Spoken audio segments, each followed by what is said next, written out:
Okay, here I am at stockcharts.com, and this is a fantastic website. And I love this website because they give you so many indicators for free. So the first thing you're going to do is you're going to enter in the symbol for the stock that you want to look up. So let's say I want to look up Apple, A-A-P-L, click on Apple. And by default, stockcharts.com will give you a daily chart. So see, it says daily chart here. And each one of these price candles represents one day. And notice at the top, they give me RSI with its oversold and overbought levels, right? Oversold below 30 and overbought above 70.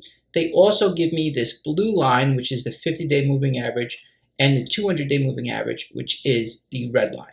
So they put those in by default because so many traders use them. They also give us MACD down here by default. Now you could change any of these if you like. So if I did not want to look at this chart, which is a 6-month chart by default, I can go over here and I can make this a 1-year chart. So make this a 1-year chart. Now notice I get a longer time frame. I could see the longer term trend of Apple, but it's a little bit harder now to see each price bar. So if you want to zoom in, you can make it 6 months, and then it's a little easier to see. And if you even want to zoom in more, you can make it 3 months, let's say. But sometimes that's a little too zoomed in. You want to get some sort of longer term view of what's going on. So down here, I could add in more moving averages. I can go over here and I could add in a simple or an exponential moving average. So I can go here and they give you 20-day if you want. So now I got my 20-day moving average. If you want to, you could always change the input. So I could change this from 20 to 30.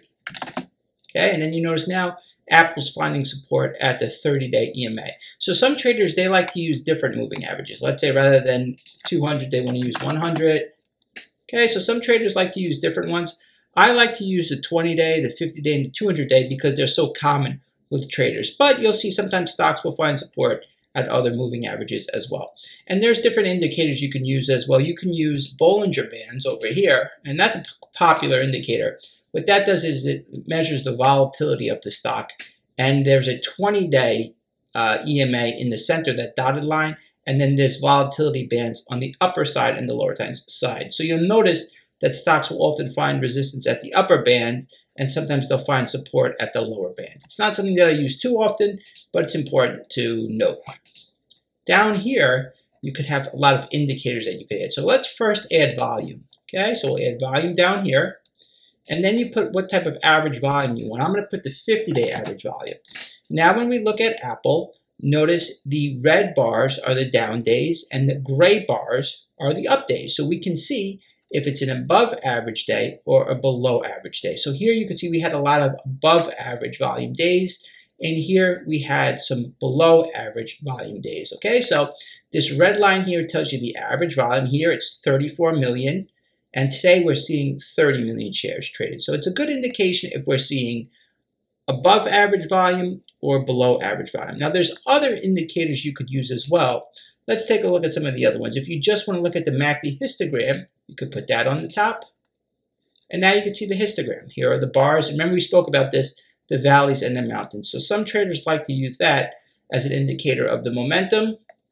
And there's many other indicators you can use. You see, stock charts is fantastic. They have so many different indicators you could use. CCI channel, commodity channel index. That's another oversold and overbought indicator. Some traders like to use that. Another thing I wanted to mention with stockcharts.com is you could change this from a daily chart to a weekly chart. If I change this from daily to weekly, okay, now I have a weekly chart. And let me make this a longer time frame here. Let's make this 4 years and 6 months. Now, this gives me a long-term view, and each one of these price candles represents 1 week because this is a weekly chart, okay? So once again, just so everybody can see, I'm going to zoom in so you can see a little better. Each one of these price bars represents 1 week because it says weekly chart. If I turn this into a daily chart, I'm going to get more candles.